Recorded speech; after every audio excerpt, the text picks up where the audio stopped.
Folkestone Harbour was in decline during the 1830s as Dover's use became heavily increased for important cross-channel transport.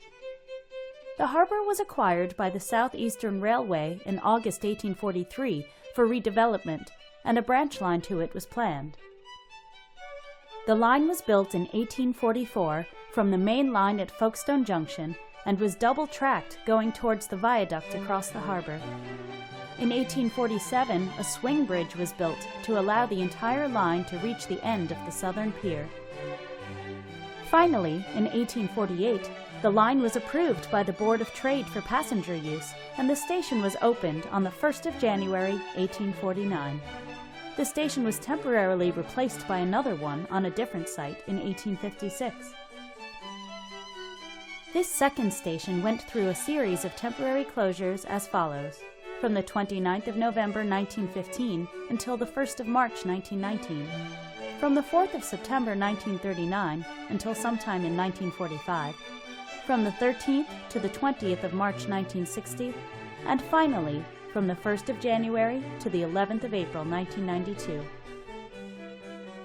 The line was electrified and became the main line during the Kent Coast Electrification Stage 2 in June 1961, and passenger trains were formed as part of the electric multiple units.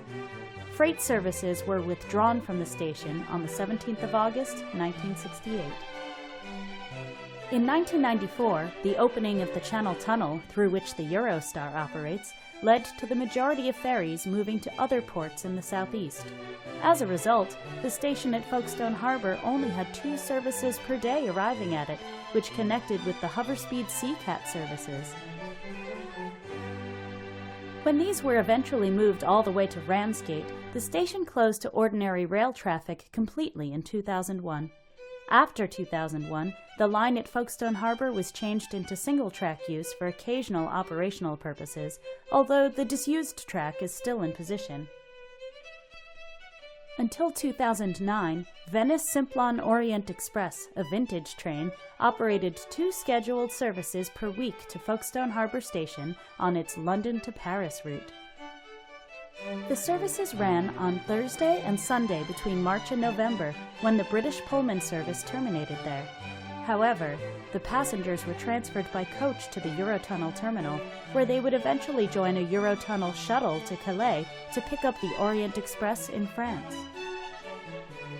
On the 20th of November 2013, the Department for Transport decided to publish a proposal to close the entire line serving Folkestone Harbour.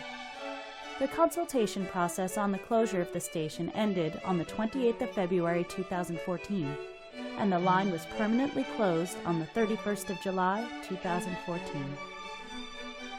Sadly, Folkestone Harbour Station will not be revived to its former glory, as it is designated to become part of a pedestrian zone. As for the viaduct itself, it has become a Grade 2 listed site, which will be converted into a pedestrian walk. Since the opening of the Eurotunnel train in 1994, there has been a lack of demand for the station.